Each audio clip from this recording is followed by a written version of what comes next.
Velkommen til denne udgave af Chart og Tanker per børsluk 19. april 2013. Og i denne udgave, der kaster vi et blik på lidt chart over S&P 500. Vi tager et genbesøg på Bioporto. Vi ser lidt chart over Bavarian, FL Schmidt, blandt andet lidt dette og hint, og så gør vi det status på MK-porten. Det var IFTAs millionærklub-port, som blev startet ud nogenlunde samtidig med, at Lars Persson på radioprogrammet 24/7's millionærklub startede med at handle, og ja, så oprettede vi en port for at se, om vi nu var i stand til at følge med de såkaldte eksperter i millionærklubben. Så her per 1. maj tilbyder vi IFTA-medlemmer mailservice. Det vil sige, at man får mulighed for at få tilsendt en mail. Den bliver gerne sendt ud senest klokken 9. I tilfælde af, vi har fundet et par interessante emner, som vi muligvis kunne tænkes at kaste os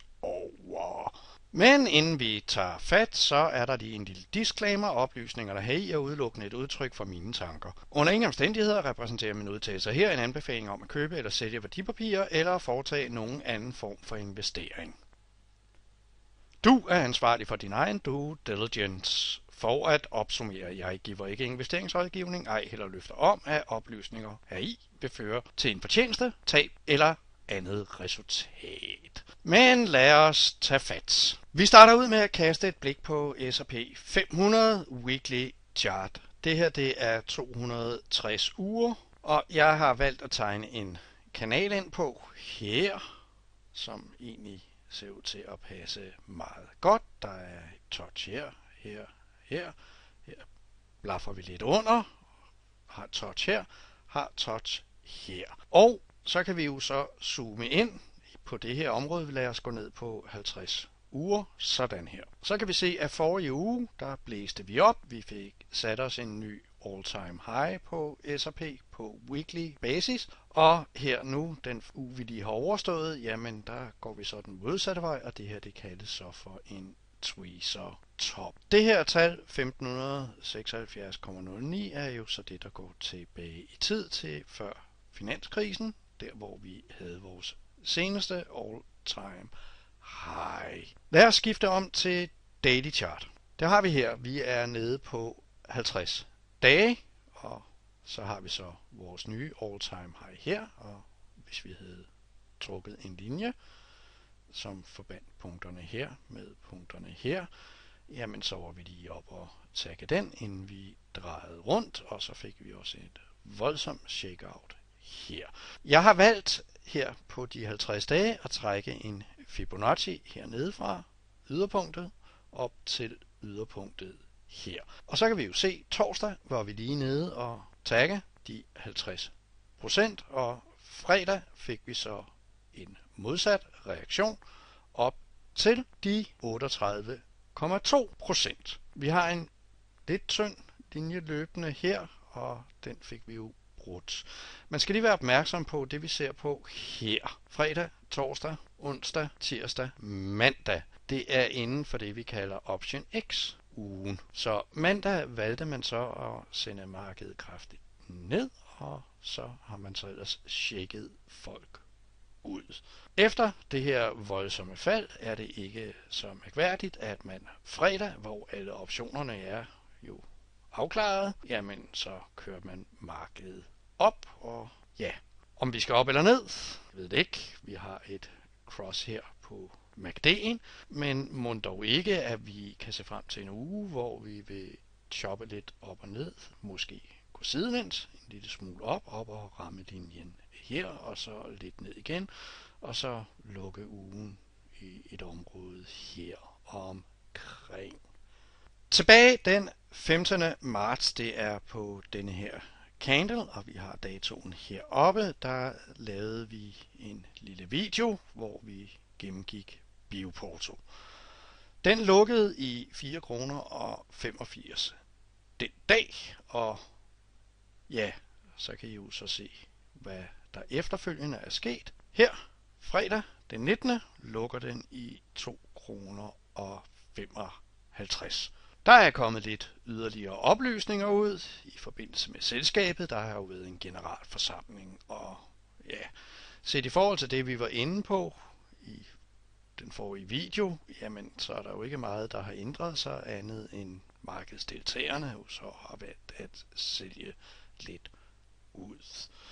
Der er en kommende emission, og der er en masse usikkerhed, fordi ingen aner, hvordan og hvorledes har de tænkt sig at rejse de mange penge, der nu skal til for at holde virksomheden oven vande. En giftig sag. Så var der jo en del nyheder omkring lige det her instrument. Det er Bavarian Nordic, og vi så jo så, det er det weekly candle, hvordan kursen den skød i vejret. Nordea var så venlig at sende ud til deres kunder, og hvem der ellers var en brugbar målgruppe, at de løftede kursen fra 94 til 114. Det var deres kursmål, de løftede. Og den sendte de ud, inden børsen åbnede. Dagen efter, at Bavarian, efter at børsen havde lukket, var kommet med en selskabsmeddelelse og noget med noget ordre, og i virkeligheden handlede det bare om en signatur på noget kontraktværk, fordi der var ikke så meget nyt i det andet, end at nu var der skrevet under. Medierne, de var fyldt med pludderplader om lige præcis Bavarian, og vi kan jo se, at kursen skød i vejret. Den åbnede faktisk dagen på kurs 77. Den var lige oppe at sige goddag til 78. Og efterfølgende er den jo så faldet tilbage. Det her, det er et weekly chart, og jeg har valgt at få ind kroner 54. Og det er, fordi går vi tilbage i tid, vi skal tilbage til den 5. maj 2011, kan det være her. April, maj, det er nok lige på denne her. Ja, her. Men her kommer der en meddelelse ud om, at man vil udstede nye aktier. Man vil simpelthen lave en aktieemission 1 til 1. Det er noget med over 12 millioner nye aktier, og for hver eksisterende aktie man har, vil man få en tegningsret, og man vil så få mulighed for at tegne en ny aktie til kurs 54. Jeg tror desværre, at rigtig mange markedsdeltagere har glemt, at rent faktisk så blev antallet af aktier i Bavarian fordoblet på det her tidspunkt. Man er oppe på, at der nu er cirka 26 millioner aktier. Så har vi jo så haft en god tur ned under de 40 kroner, og så op tilbage, og så ellers bare choppet derudad, hvor de 54 kroner faktisk har vist sig at være modstand, mens at de smarte penge har ligget og holdt låg på kursen og akkumuleret. Så får vi så en voldsom stor handelsvolumen ind her, og det vi kalder et breakaway og et markup, og man kan jo ikke andet end tænke sit. Men i hvert fald, den der skyder op som en raket og falder godt tilbage, og det var jo så weekly chartet, så lad os gå ud på daily chartet og se her. Her har vi så den her lange akkumuleringsfase. Vi har ovenikøbet været nede i 44,4, og derfor har jeg valgt lige at trække en fib hernede fra, og så op til ekstremen her. Det her, det er 200 dage. Vi går lidt tættere på, så er vi nede på 100 dage. Og lad os bare gå ned på 50 dage, så har vi den her. Det her, det var dagen efter nyheden. Og ja, så er vi jo så tilbage på nøjagtigt samme sted, som kursen lukkede dagen inden. Det var muligt at handle på nyheden. Og I kan jo så se her, de her retrace områder på Bavarian. Vi har et gap her, og på denne her, bemærk den voldsomt store handelsvolumen. Der var altså nogen, der benyttede lejligheden til at sætte kraftigt ud. Rent faktisk var det således, at Nordea Bank Mægler stod for 50% i salg af samtlige omsatte aktier på dagen. Og nu er vi så nået til FL Smith, og det her, det er en cirkus 120 handelsdage. Vi kan jo se her, hvorledes at instrumentet er blevet handlet inden for en meget fin, snæver, nedtrængt kanal med modstand her og support her. Så har vi været nede og danset lidt rundt omkring et pivottal her, der hedder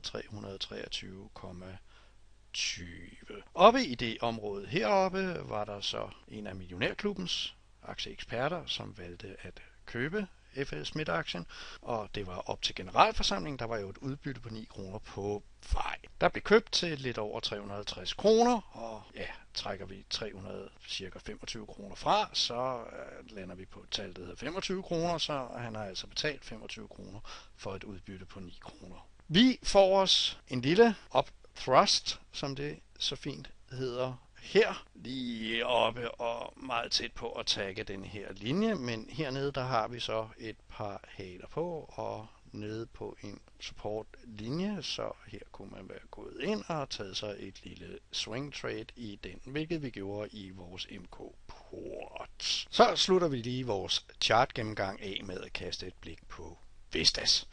Og ja, den var lige nede og touchede sin optrindskanal, og resultatet fredag blev et rekyl op. Og det var jo fint nok, fordi det var jo der, vi gik ind.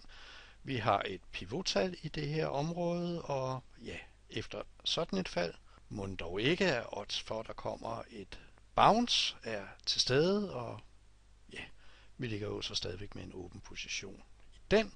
Men nu har vi så nogle glidende gennemsnit liggende ovenover, så posten bliver solgt i den kommende uge. Og her har vi så IFTAs MK-port, millionærklub-port. Og beholdningen per 19.4. kan vi se her, der er lidt Vestas, og der er lidt Zealand Pharma.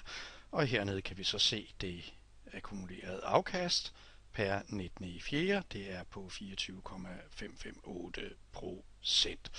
Denne port lukkes ned her senest fredag, og så starter vi en ny port op per 1. maj. Og lad os da bare runde denne video af med lige at gå ud på IFTA.dk's hjemmeside. Og der vil I jo kunne se her på forsiden, der er der sådan en lille Twitter-boks her. Klikker man på det her, jamen så kan man finde os ude på Twitter, og man kan vælge at følge os, hvis man har lyst til det. Men I kan jo se her, at der blev lige sendt en tweet ud den 19.4. Vestas, gapfill og 100% retrace på FIB, timechartet, pivot, lige 42,20. Så hvis man valgte at kalde et timechart frem på Vestas, jamen så vil man kunne se, hvad vi egentlig mener, men vi kan da godt lige gå ud og kigge på timechartet. Og der har vi jo så her, og her har vi så vores gap, og der bliver trukket en FIB hernede fra, her op til, og vi fik også jo nærmest et 100% retrace.